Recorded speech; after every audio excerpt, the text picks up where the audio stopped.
The year was 1846, and Charleston breathed differently then.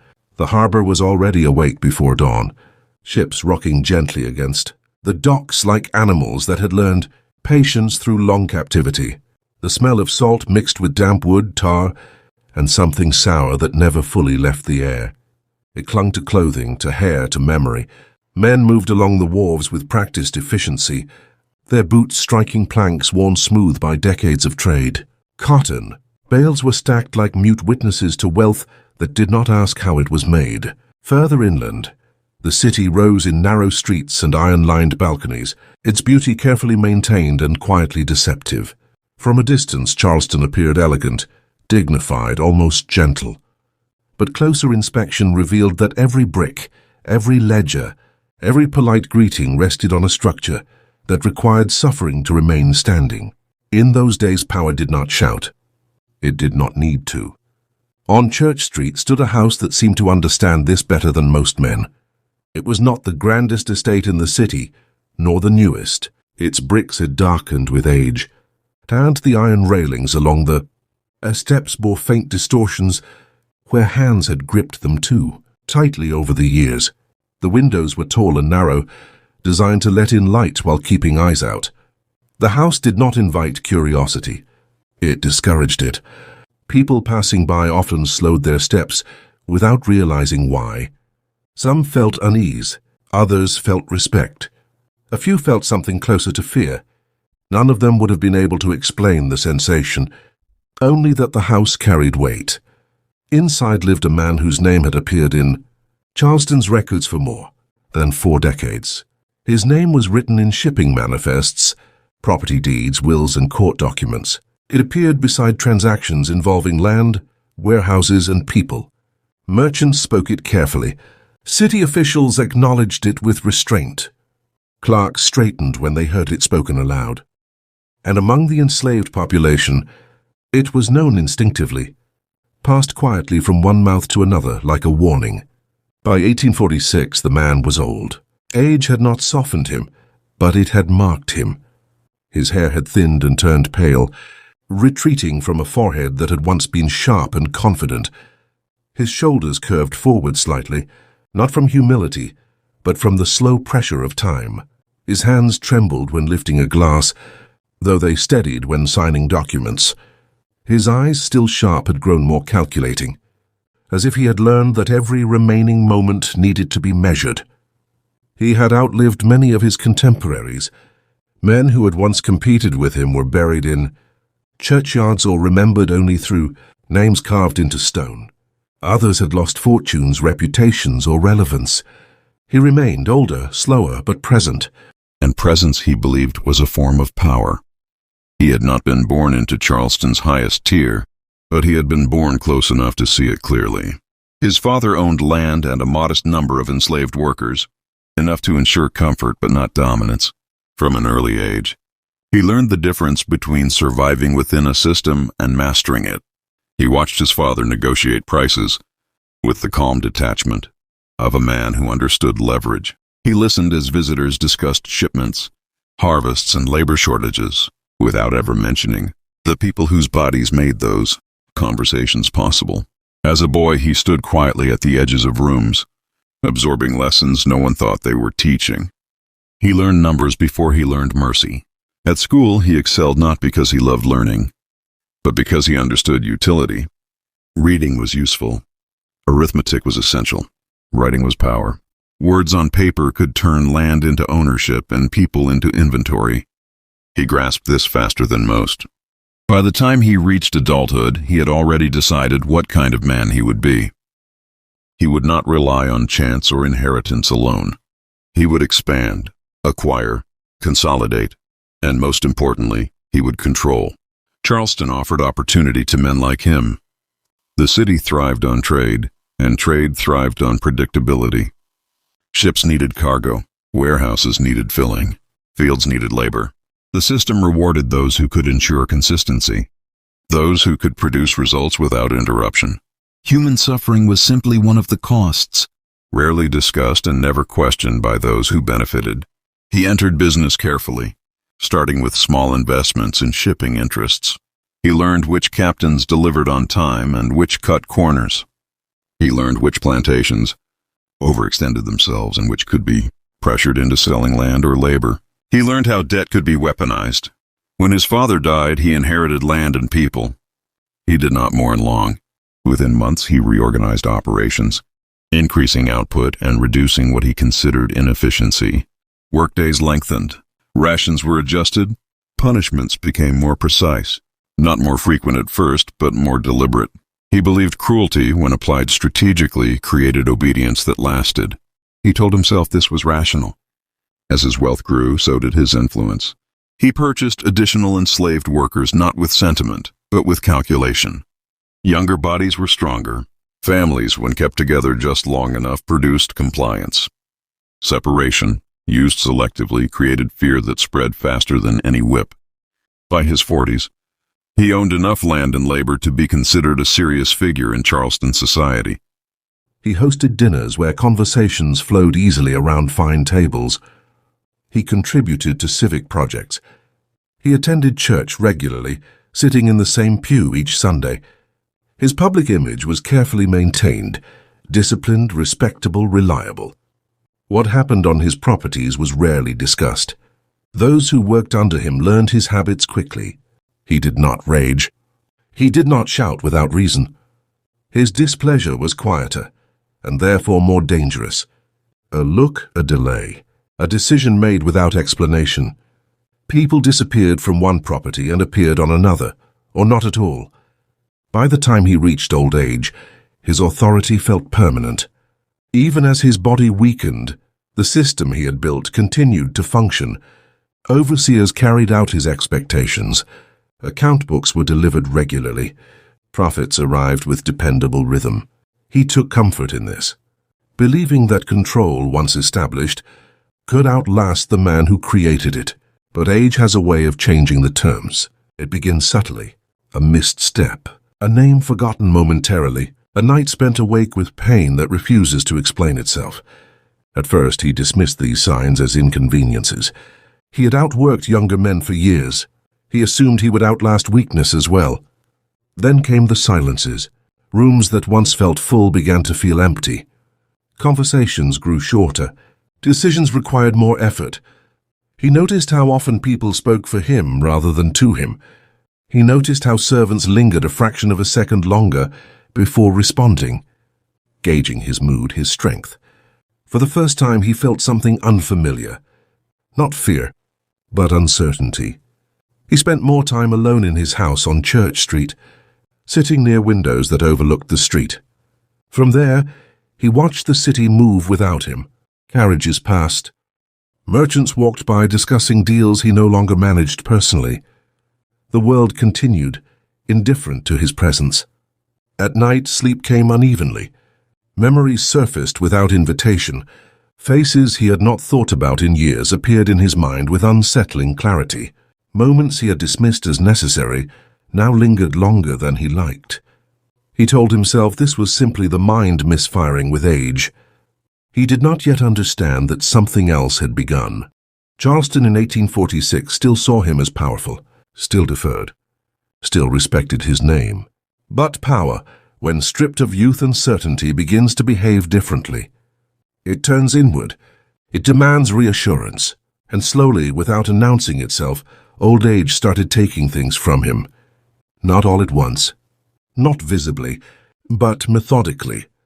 By the time the sun rose over Charleston, the man on Church Street was already awake. Sleep no longer came to him the way it once had. It arrived in fragments, shallow and easily disturbed, leaving behind a residue of restlessness that lingered through the morning hours. He lay still in the dim light, listening to the familiar sounds of the house settling around him. Wood creaked softly. Somewhere below, a door opened and closed. Footsteps moved with practiced caution. The house knew him well. It had been shaped around his preferences over decades. The placement of furniture, the width of doorways, the angle of windows, everything reflected. Decisions made when his body had been stronger, and his patience thinner. Now navigating those same rooms required more care. He noticed this but refused to acknowledge it aloud. When he finally rose, he did so slowly, steadying himself against the edge of the bed. His breath came shallow at first, then evened out. He waited until the faint trembling in his legs subsided before taking his next step. There was no servant in the room to assist him. He had dismissed that suggestion months earlier. He did not need help. That was what he told himself. Downstairs, breakfast was already prepared. The table was set neatly, food arranged with precision. A servant stood quietly at a respectful distance, eyes lowered. The man nodded once, a gesture that had replaced words over the years. The servant moved forward, poured coffee, then retreated. The silence felt heavier than usual. As he ate, his thoughts drifted backward, not by choice but by habit. The present offered little stimulation. The past, however, had begun asserting itself with increasing insistence. He remembered the first time he realized how absolute his control could be. It had been years ago, during his early expansion, when a shipment arrived late. The delay had cost him money, disrupted schedules, and embarrassed him in front of other merchants.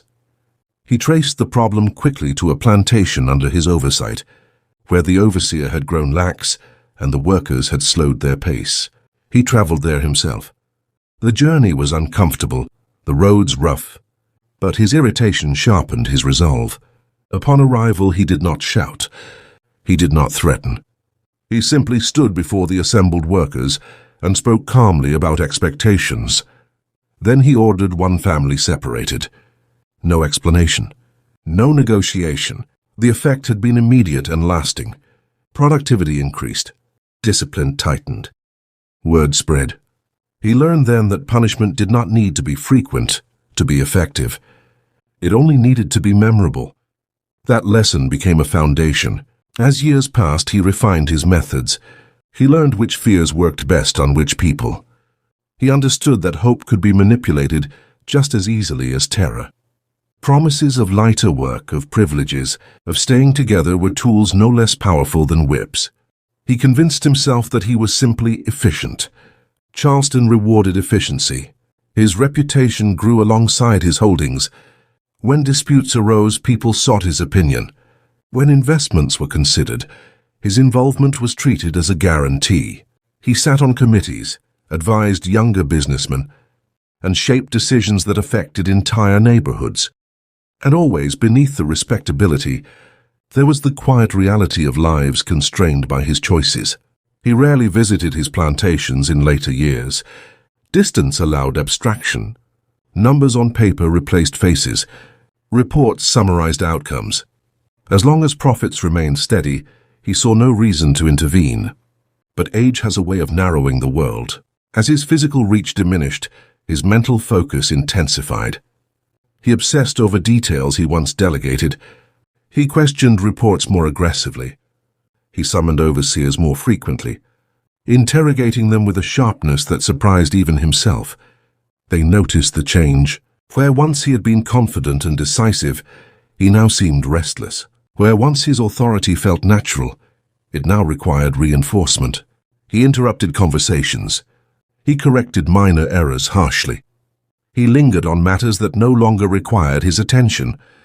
He mistook vigilance for strength. One afternoon, he requested the presence of a younger clerk, a man who had recently taken over much of the bookkeeping. The clerk entered the study cautiously, aware of the man's reputation, but unfamiliar with his more recent moods. They reviewed accounts together. The figures were sound. Profits were consistent.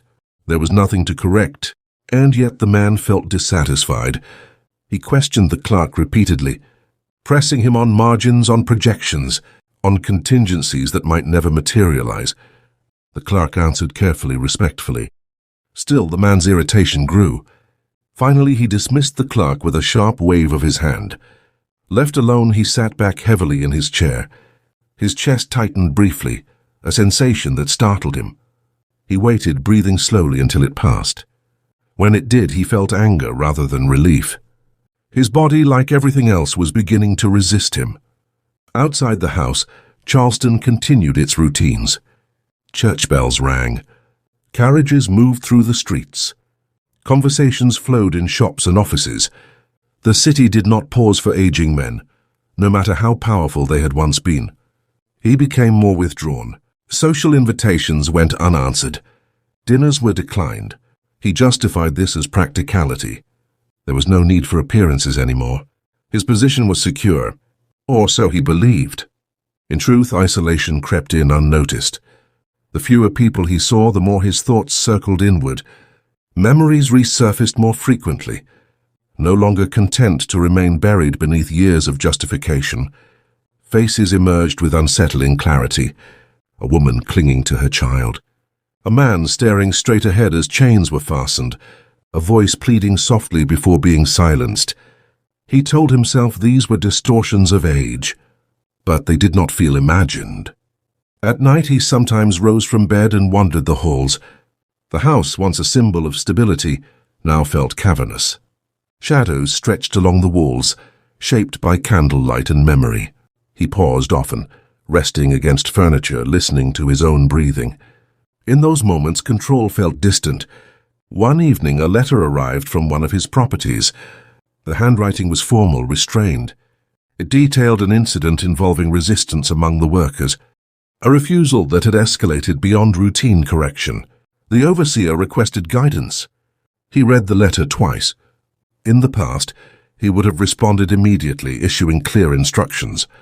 This time he hesitated, not because he lacked an answer, but because the answer felt heavier than it once had. He imagined the consequences too vividly. Still, he wrote his response. His words were firm, decisive. The system required consistency. Doubt, he believed, was more dangerous than cruelty. After sealing the letter, his hand lingered on the wax. It trembled noticeably. He stared at it, irritated, then wiped his palm against his coat, as if the gesture could restore authority. Days passed. The response from the plantation arrived weeks later. Order had been restored, punishments administered, productivity resumed. The overseer expressed gratitude for his clarity. The letter should have reassured him. Instead, it unsettled him. For the first time, he felt detached from the outcome. The violence, once an abstract necessity, now pressed closer to consciousness. He found himself imagining the aftermath rather than the result. The pain, the fear, the silence afterward. He did not share these thoughts with anyone. He could not. To speak them would be to invite scrutiny, not just from others, but from himself, and that was a line he had avoided his entire life. Yet avoidance grew more difficult. As winter approached, his health declined subtly but persistently. He tired easily. His appetite diminished. Doctors offered explanations that felt vague and unsatisfying. Rest, they advised, moderation. He followed neither recommendation. Instead, he clung harder to routines, believing discipline might compensate for decline. He reviewed documents daily. He corrected minor errors. He issued directives no one had requested. The illusion of control sustained him, even as it frayed. One afternoon, while watching the street from his window, he noticed a group of enslaved people being led past the house. They moved slowly, guarded, their expressions carefully neutral. Such sights had once barely registered. Now he watched them longer than necessary. A man at the back stumbled. The guard snapped a command. The line resumed its pace. The moment passed, but it stayed with him. That night, sleep eluded him entirely. He lay staring at the ceiling, listening to the distant sounds of the city. Somewhere a dog barked. Somewhere laughter rose briefly and faded. Life continued, indifferent to his thoughts. For the first time, he wondered how much of it he had actually controlled, and how much had merely flowed through him. The question frightened him more than any physical pain. Old age had not yet taken everything, but it had begun asking questions he could no longer silence. Winter settled over Charleston without ceremony. There was no dramatic shift, no clear moment when warmth surrendered entirely to cold.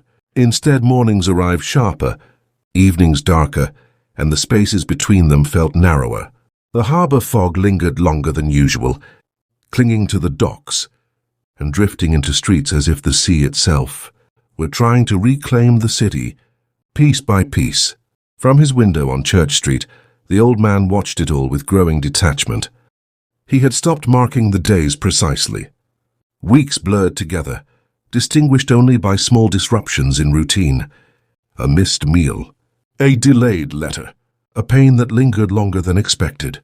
These interruptions irritated him, not because they were severe, but because they reminded him of something he could not correct through discipline. His body no longer responded to authority. In earlier years, illness had been an inconvenience. He worked through it, ignored it, outpaced it. Now even minor discomfort demanded attention. His joints ached in ways that felt unfamiliar. His chest tightened without warning. Sometimes his hands refused to cooperate, stiffening when he needed them most. He adjusted quietly. Movements became more deliberate. Tasks were spaced farther apart. Pride prevented him from acknowledging the changes openly, but he could not ignore them privately. Each adjustment felt like a concession, and concessions accumulated. The house mirrored this slow withdrawal. Rooms once used daily fell into disuse. Curtains remained drawn. Fires were lit only where necessary. The grand dining room sat untouched most evenings, its long table gathering, dust beneath a cloth meant to protect it from time rather than neglect. Servants noticed, though none commented. They moved more softly now, as if sound itself might disturb something fragile. Conversations were brief and carefully measured. They waited longer for instructions, not out of defiance but uncertainty. The man sensed this shift acutely. It irritated him more than open resistance ever had. He began calling for reports more frequently, summoning overseers and clerks to his study. The meetings followed a familiar pattern. He listened. He questioned. He corrected. But beneath the routine, something had changed. He no longer trusted the answers, not because they were wrong, but because they no longer reassured him. Numbers that once conveyed stability now felt abstract. Profits arrived on schedule, yet failed to comfort him. The machinery of his empire continued functioning, but it no longer felt anchored to his will. It felt autonomous. One morning, a visitor arrived unannounced. The man was younger, well-dressed, and carried himself with the quiet confidence of someone who believed the future belonged to him. He introduced himself politely, explaining that he represented a consortium interested in expanding trade routes. He spoke respectfully, even deferentially, but there was an undercurrent the old man recognized immediately. Ambition. They spoke at length. The visitor outlined opportunities, projections, alliances. He referenced markets the old man had helped shape decades earlier. At times it felt as though the younger man was lecturing him on a world he himself had helped create. The realization unsettled him. When the meeting ended, the visitor thanked him and departed, leaving behind documents and polite assurances. The old man remained seated long after the door closed, staring at the papers without reading them. For the first time he felt replaceable, not irrelevant but transitional, a figure being consulted out of courtesy rather than necessity. The thought lingered, sharp and unwelcome. That evening he experienced a sudden weakness that forced him to sit down abruptly. The sensation passed quickly, but it left behind a residue of fear he could not fully dismiss. He rested longer than usual, listening to his heartbeat, until it settled into a steady rhythm. Later that night, memories returned with greater force. They no longer arrived as vague impressions, but as detailed scenes. He remembered a particular plantation, one he had visited often during his most active years. He remembered the layout of the fields, the way the land sloped gently toward a line of trees. He remembered a boy there, younger than most, who had worked silently and efficiently. He remembered deciding that silence was insolence. The punishment had been swift, disproportionate, and unnecessary. At the time, he had justified it as an example. Now the memory replayed without the comfort of rationale. He remembered the boy's expression more clearly than the act itself. That disturbed him deeply.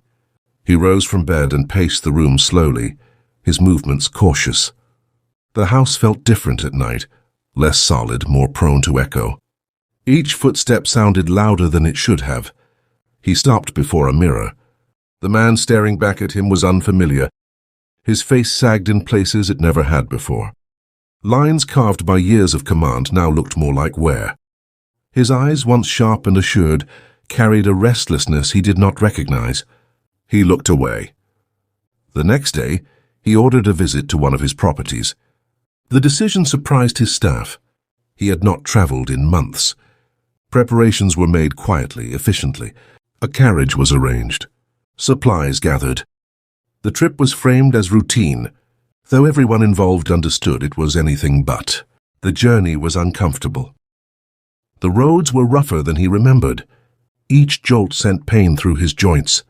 He clenched his jaw and endured it, refusing assistance. To accept help would have been an admission he was not prepared to make. When they arrived, the property looked much as it always had.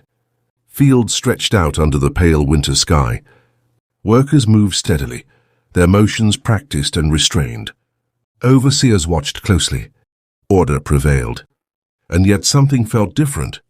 As he walked the grounds, supported subtly by a cane he pretended not to need, he noticed eyes following him, not with fear alone but with curiosity. Some looked at him as if seeing him for the first time. Others looked through him entirely. He called for the overseer and reviewed operations on site. The man spoke confidently, outlining improvements, efficiencies, compliance. Everything appeared in order. Still, the old man felt dissatisfied. He walked among the workers, slowly observing. He noticed details he once ignored. The way shoulders stiffened when he passed. The way voices lowered instinctively. The way silence fell, thick and immediate. He had once taken pride in that silence. Now it felt accusatory. One woman caught his attention briefly. She was older than most, her movements slower, her posture bent. She paused longer than necessary, resting her weight before continuing her task.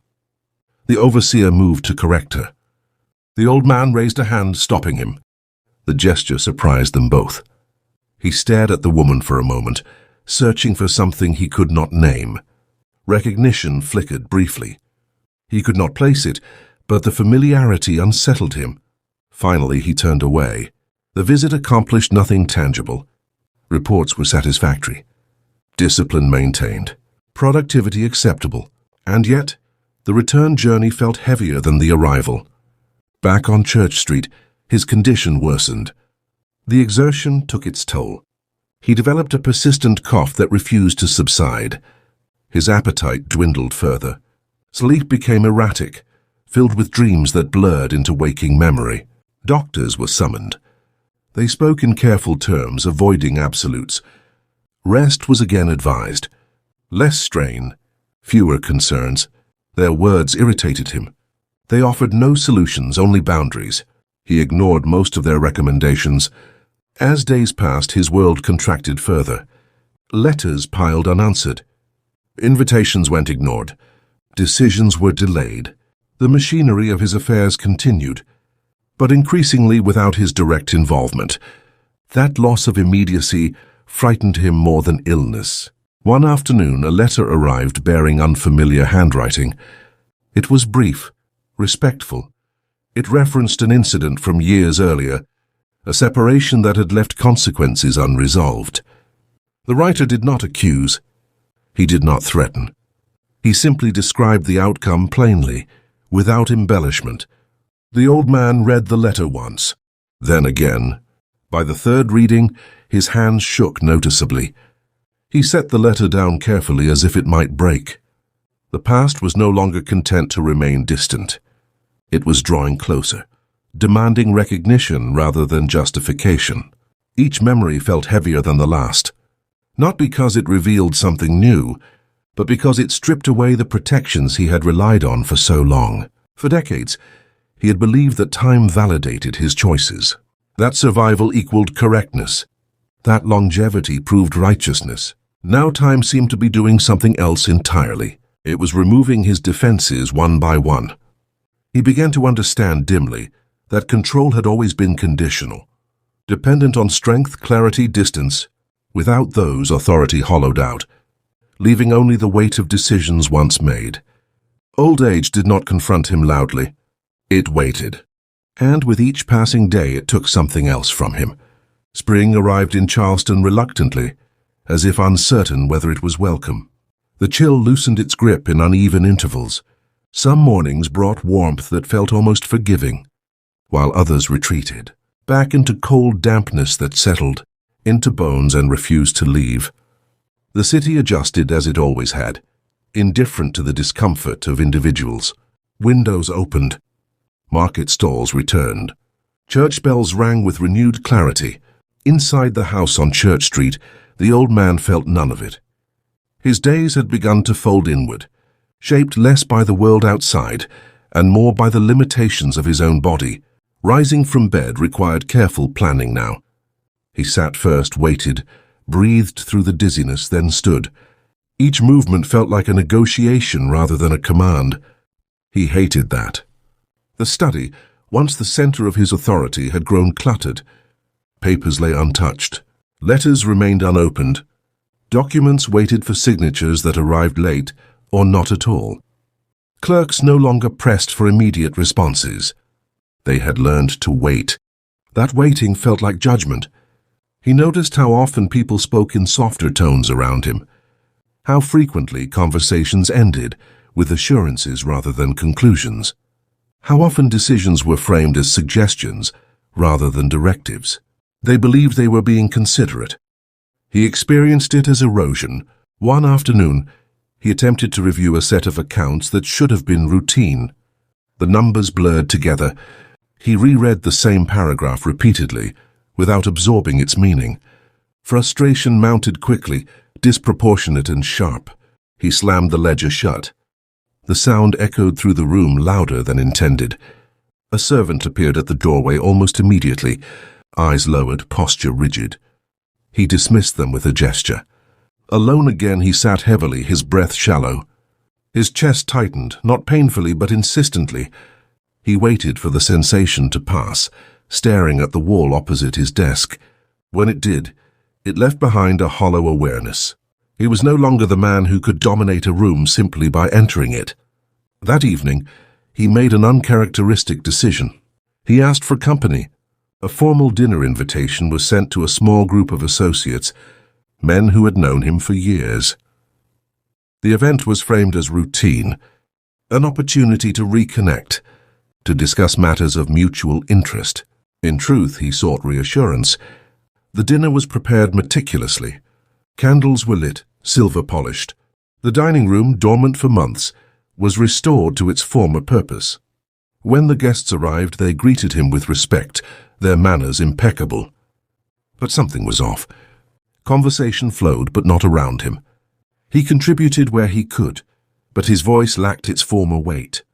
Others filled the gaps easily, steering discussions, offering opinions, making decisions. He listened more than he spoke. At one point, a younger man contradicted him gently, framing it as an alternative perspective. Years earlier, such a moment would have ended the discussion immediately. Tonight it passed without comment. The realization burned. As the evening concluded, polite farewells were exchanged. Promises were made.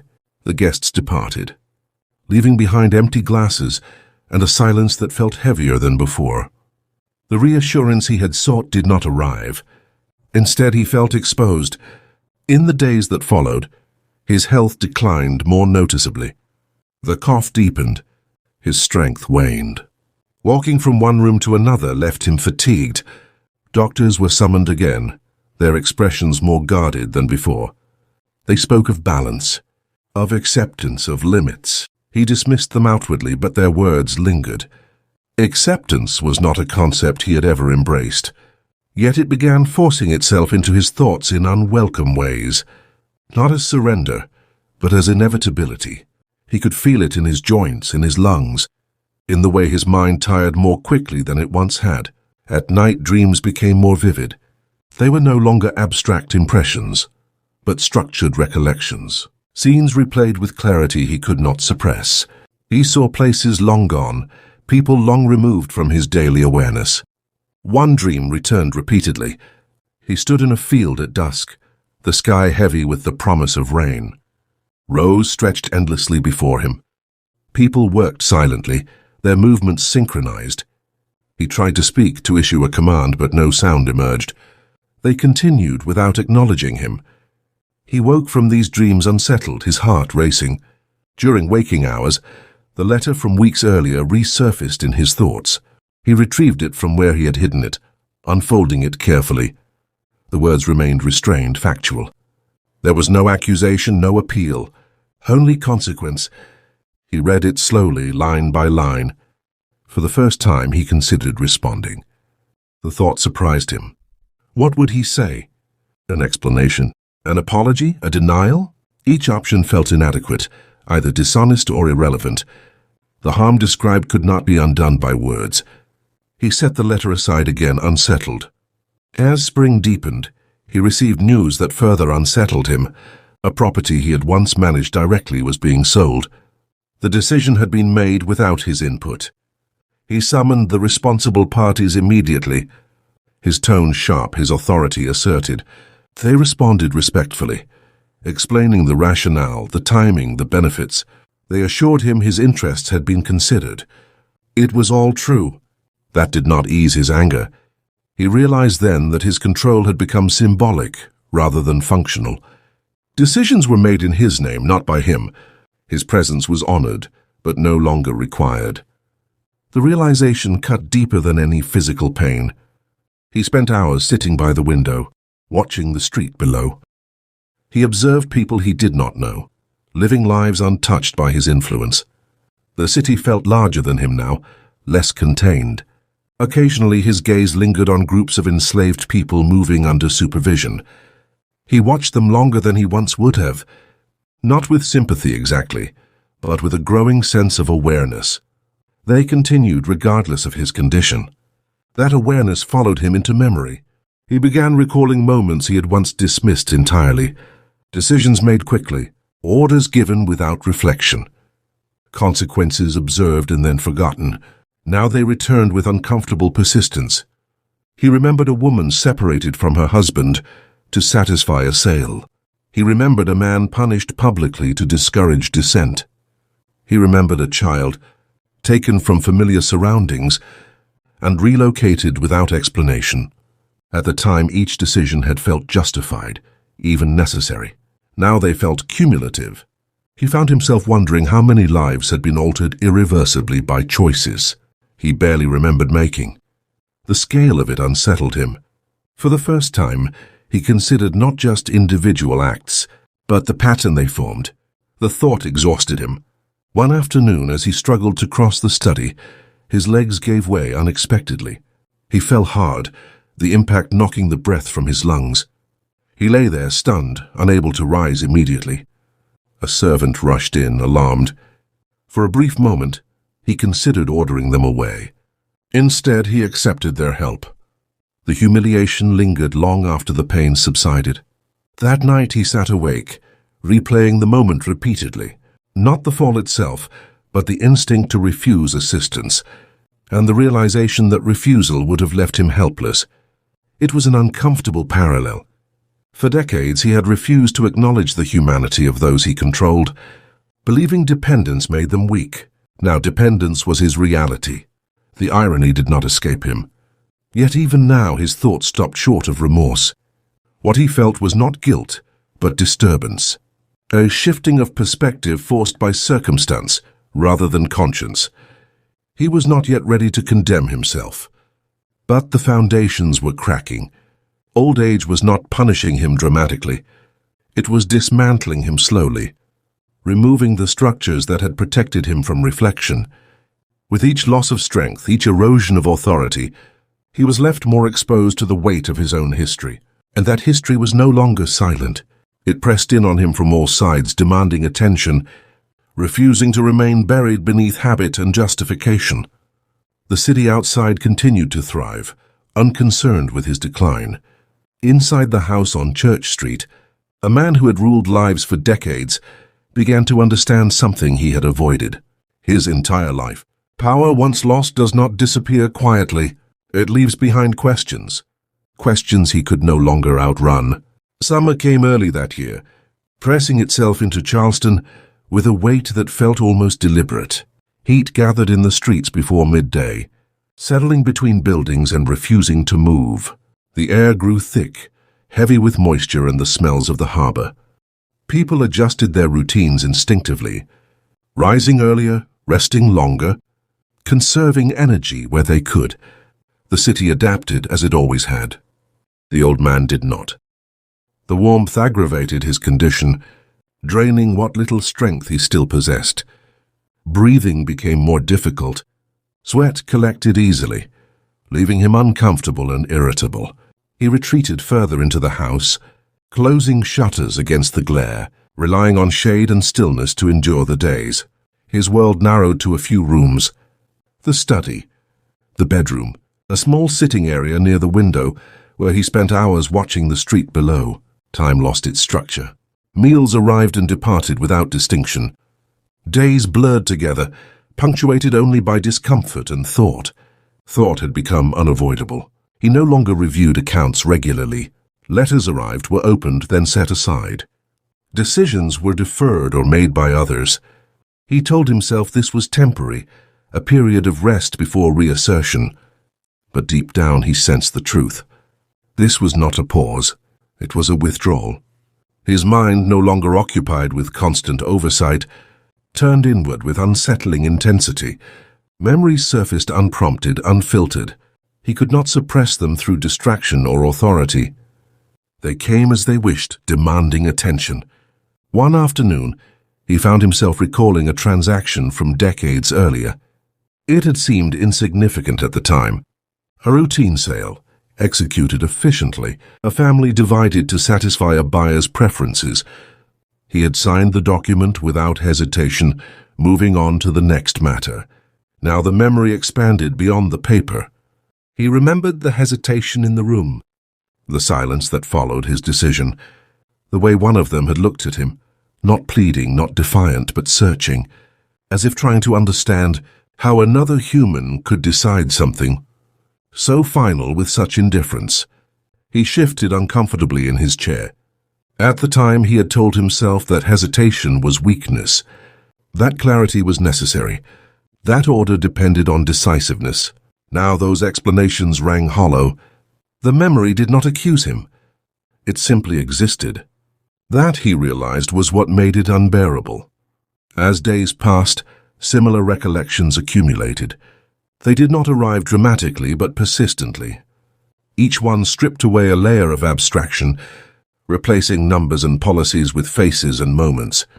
He began to see patterns, not isolated incidents, but a lifetime of choices that shared a common logic: control over compassion, efficiency over consequence, distance over understanding.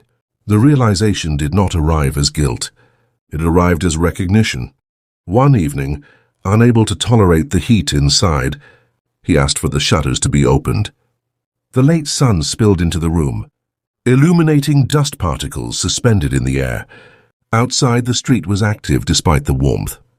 A group of enslaved people passed by under supervision, carrying goods toward the harbor. Their movements were steady, practiced, their expressions carefully neutral. He watched them until they disappeared from view. Once, scenes like this had affirmed his sense of order, proof that the system functioned, that his influence extended beyond his immediate surroundings. Now the scene felt different. He found himself wondering about their lives beyond that moment, where they slept, whom they missed, what they feared. Questions he had never permitted himself to ask. The questions did not comfort him. They unsettled him deeply. That night he dreamed again. This time, the dream did not take place on a plantation or in a field. It took place in his house. He walked through the familiar rooms, issuing commands that echoed without response. Doors stood open, but no one appeared. Furniture was rearranged, unfamiliar. The house felt inhabited, but not by him. He woke with a sense of displacement that lingered into the morning. His body continued to fail him in small, humiliating ways. His hands shook more noticeably. His vision blurred occasionally. He tired quickly even while sitting still.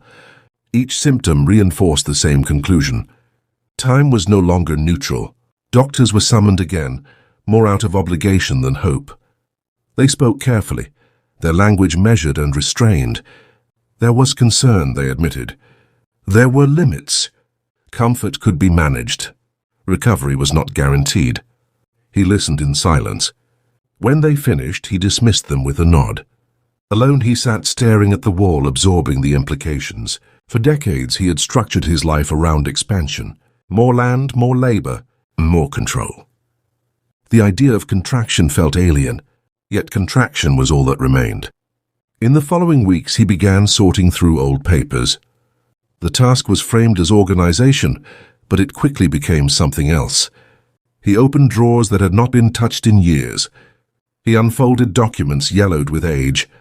He read names long forgotten. Each paper represented a decision, a sale, a purchase, a separation, a punishment. At the time, each had been a means to an end. Now, stripped of context, they appeared stark and final. He lingered over one document longer than the rest. It detailed the transfer of a young woman from one property to another. The justification was efficiency. The timing coincided with a dispute he barely remembered. As he read, a face surfaced in his mind. He did not know whether it was accurate. Memory had a way of filling gaps. But the impression was strong enough to make his chest tighten. He set the document aside, his hands trembling. The weight of accumulation pressed on him. He had once believed that the passage of time softened consequences. That distance diminished responsibility. That survival validated decisions. Now time was doing the opposite. It was gathering his choices and presenting them as a whole. Stripped of urgency and excuse, he began to understand something unsettling. He had never truly considered the full scope of what he controlled. Not in moral terms, only in logistical ones. People had been reduced to variables because acknowledging them fully would have complicated the system. Complication was inefficient. Now inefficiency was all that remained. One morning, a servant lingered longer than usual while assisting him. Their movements were careful, respectful. He noticed the way they adjusted their grip to support his weight. The reversal was unmistakable. For a brief moment, irritation flared. Then it faded, replaced by something heavier: dependence. He had structured his entire life to avoid it. Now it defined him. That afternoon, he asked for writing materials. The request surprised those around him. He had not dictated a letter personally in months. When the materials arrived, he stared at them for a long time without writing. What could he say? Apologies felt hollow. Explanations felt dishonest. Silence felt inadequate. He dipped the pen anyway. He wrote slowly, his hand unsteady. The words were careful, restrained. He did not ask for forgiveness. He did not deny responsibility. He acknowledged a decision. He acknowledged its outcome. The letter was brief. When he finished, he sealed it without rereading. He did not know whether it would be sent. Even so, the act itself left him exhausted. As summer deepened, Charleston moved on without him. New ventures emerged. Younger men filled roles he once dominated. His name still carried weight, but it was weight without direction. He watched from the margins. In moments of clarity, he recognized the irony. For years, he had believed that power insulated him from consequence. That authority placed him above the systems that governed others, that he could shape outcomes without being shaped in return. Old age revealed the truth. Power had only delayed the reckoning. Now stripped of strength, surrounded by memories, dependent on others for the most basic tasks, he faced something he had avoided his entire life. Not punishment, understanding. It did not arrive with drama or judgment. It arrived quietly, through reflection and limitation. Through the slow dismantling of illusions he had relied on, he began to see that control had never been absolute. It had always been borrowed. Borrowed from youth, from health, from a system that rewarded cruelty and called it order. As those supports fell away, he was left with only himself and the record of his choices. And that record was heavier than any burden he had ever imposed on others. The house on Church Street stood unchanged, its walls holding decades of decisions. Inside, an old man sat with the growing awareness that nothing he had built could protect him from what remained. Time had not taken everything yet. but it was close. Autumn arrived quietly, as if Charleston itself were reluctant to announce the change. The heat eased in slow increments. Mornings grew tolerable. Evenings carried a hint of coolness that felt unfamiliar after months of oppressive air. Leaves browned and fell along the streets, collecting in corners where no one bothered to sweep them away. The city shifted its pace without comment. Inside the house on Church Street, the old man felt the change immediately. His body responded poorly to transitions now. The cooler air stiffened his joints. His breathing grew shallow in the early hours, forcing him to sit upright until the tightness passed. Each new discomfort felt less like an interruption and more like a reminder. Time was not adjusting to him. He adjusted to time. Most days he remained seated near the window. Wrapped in a blanket he would have once dismissed as unnecessary. From there, he observed Charleston as if from a distance that felt both physical and emotional. The street had become a theater in which he no longer played a role. Carriages passed carrying people who did not know him. Merchants hurried by discussing ventures he would never touch. Enslaved people moved under supervision, their lives continuing along paths shaped long ago by men like him. Even as his own influence faded, the asymmetry disturbed him.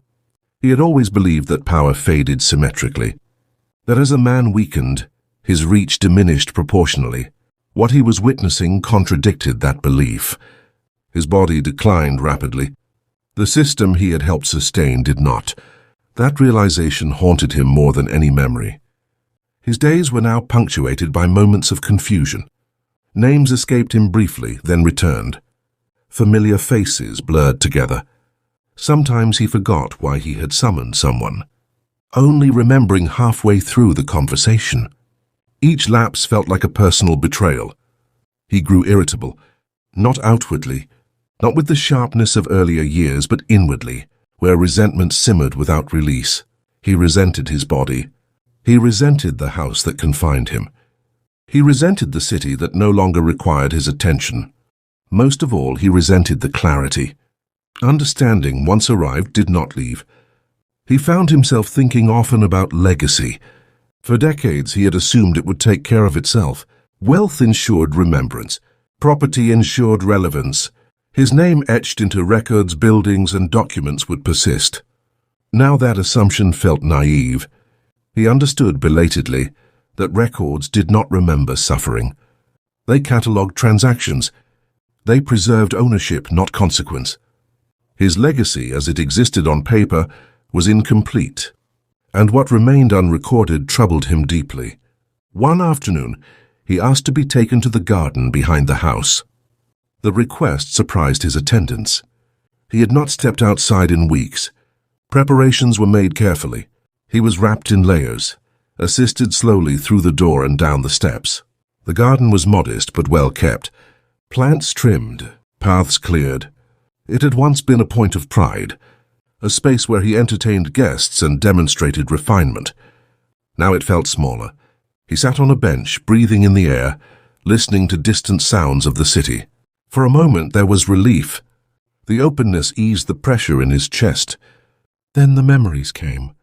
Not as visions this time, but as reflections. He thought about the countless people whose lives had never known such moments of rest, who had labored in heat and cold without choice, who had grown old without the comfort of security or dignity. The contrast felt obscene. He closed his eyes, not to escape the thought, but because it was easier to bear without visual comparison. That evening he experienced a severe episode. It began with dizziness, sudden and overwhelming. The room tilted. His vision narrowed. He tried to stand and failed. Pain radiated through his chest, sharp and insistent. Servants rushed to his aid, calling for help. For a brief, terrifying moment, he believed this was the end. As he lay there, breath shallow and uneven, his thoughts did not turn to wealth or status. They turned to moments, decisions, faces, the weight of everything he had, done without reflection. Doctors arrived quickly. Instructions were given. He was stabilized, though weak and shaken. They spoke in low voices nearby, their expressions grim. He understood without needing explanation. This was no longer theoretical. Death had stepped close enough to be felt. In the days that followed, his condition worsened noticeably. He slept more. He spoke less. When he did speak, his voice lacked its former authority entirely. He drifted in and out of awareness, waking sometimes unsure of the time or day. Yet even in weakness, his mind remained active. He thought often about the letter he had written during the summer. It still sat unopened on his desk. He asked for it one afternoon, holding it carefully. The seal remained intact. He turned it over in his hands, weighing the decision. Sending it would not undo anything. Not sending it felt like another act of avoidance. With effort, he broke the seal and reread what he had written. The words were sparse, measured, honest in a way he had rarely allowed himself to be. He acknowledged responsibility without seeking absolution. He recognized harm without attempting justification. It was not enough, but it was something. He instructed that it be sent. The act brought no relief. Instead, it deepened his awareness of finality. Once sent, the words could not be retrieved. They would exist independent of him, just as his decisions always had. That night, sleep came in fragments again. He dreamed of a long corridor lined with doors. Each door bore a name he recognized vaguely. He walked slowly, opening them one by one. Inside each room, something waited. A face, a voice, a moment. He woke before reaching the end. Morning light filtered into the room weakly. He realized then that he was afraid, not of death itself, but of dying with clarity. For most of his life, ignorance had been a shield. Distance had been protection. Now neither was available. He understood too much, too late. The understanding offered no path forward, only recognition. As autumn progressed, visitors came less frequently. Some out of respect, some out of discomfort. Others simply moved on, absorbed by their own pursuits. He did not resent them. He understood now how easily people became peripheral. One visitor did arrive unexpectedly. An older man, someone he had known for decades. They had built fortunes side by side, competed occasionally, shared dinners and polite conversations. The visitor sat with him quietly, their conversation subdued. They spoke of the past in general terms. When the visitor left, he hesitated at the door. "You've done well," he said finally, as if offering comfort. The words landed heavily. After the door closed, the old man stared at the space where the visitor had stood. Done well. By what measure? Wealth, influence, longevity. None of those felt relevant anymore. What he felt was accumulation, not of success, but of consequence. He spent his remaining strength organizing what he could. Instructions were given, affairs settled. He no longer argued over details. Control had lost its appeal. What remained was reflection. He understood now that old age was not simply decline, it was exposure. It stripped away distractions and left only the core of a life, unembellished and unprotected. For some, that core offered comfort. For him, it offered reckoning. As leaves fell outside and the city prepared for winter once more, the man on Church Street lay awake most nights, listening to the sounds of a world continuing without him. He knew the end was near, not because anyone told him, but because there was nothing left to defer. No more expansions, no more consolidations, no more justifications. Only the knowledge of what he had been, what he had done, and what that meant when stripped of power. Old age had taken almost everything now. Strength, authority, distance. What it left behind was something he had never prepared for, truth, and it waited with him patiently as the final days approached. Winter returned to Charleston with a familiarity that felt almost personal. The cold did not arrive abruptly. It crept in through the evenings, lingered in shaded streets, and settled inside buildings that had once felt permanent. Fires were lit earlier. Windows stayed closed longer. The city adjusted its habits without resistance. In the house on Church Street, the old man no longer adjusted at all. He spent most of his days in bed now, propped carefully with pillows, his breathing shallow and deliberate. Each inhale required effort. Each exhale felt like a negotiation. The doctors no longer spoke of improvement. Their visits had become procedural, respectful, restrained. They understood what remained. So did he. His body had thinned dramatically. The strength that once filled rooms had condensed into fragile stillness. His hands resting atop the blankets looked unfamiliar to him. Veins stood out sharply beneath pale skin. Fingers curled slightly, unable to fully relax. These were the same hands that had signed thousands of documents. The same hands that had authorized separations, punishments, transfers, sales. Now they struggled to lift a glass of water. Time slowed. Hours stretched long and indistinct. Sometimes he slept. Sometimes he stared at the ceiling, tracing patterns in the plaster. Sometimes he watched light shift across the walls, marking progress he could no longer feel in his body. Visitors were rare. Those who came did so quietly, briefly, unsure of what to say. Conversations stayed shallow, safe. No one spoke of the past in detail. No one challenged the version of him that had been carefully maintained for decades. No one needed to. He challenged himself enough. In the silence, memories no longer arrived forcefully. They no longer needed to. They sat with him, constant and complete, like an inventory that had finally been compiled. He saw the full shape of his life now, not as a series of justifications, but as a pattern. He understood something with painful clarity. He had not been unusually cruel for his time. That realization offered no comfort. If anything, it made things worse. He had not been an exception. He had been a function, a reliable participant in a system that rewarded obedience to profit and punished empathy as weakness. He had followed its logic faithfully, efficiently, without question. And that was the problem. For years he had told himself that responsibility dissolved within structure, that systems acted, not individuals, that his role was administrative rather than moral. Now, lying alone with no distractions left, that argument collapsed. Systems did not sign documents. He did. Systems did not choose whom to separate or when to punish. He chose. The weight of that understanding pressed down on him more heavily than any physical pain. One evening, as shadows lengthened across the room, he asked for the curtains to be opened. The servant hesitated, then complied. Outside, Charleston moved through another ordinary night. Lanterns flickered. Voices drifted faintly through the air. Somewhere music played briefly before fading. Life continued. He wondered how many people were living out consequences of his decisions at that very moment. Children born into conditions shaped by his wealth. Elderly bodies worn down by labor he had demanded. Families that never reunited because he had deemed separation efficient. These were not abstractions anymore.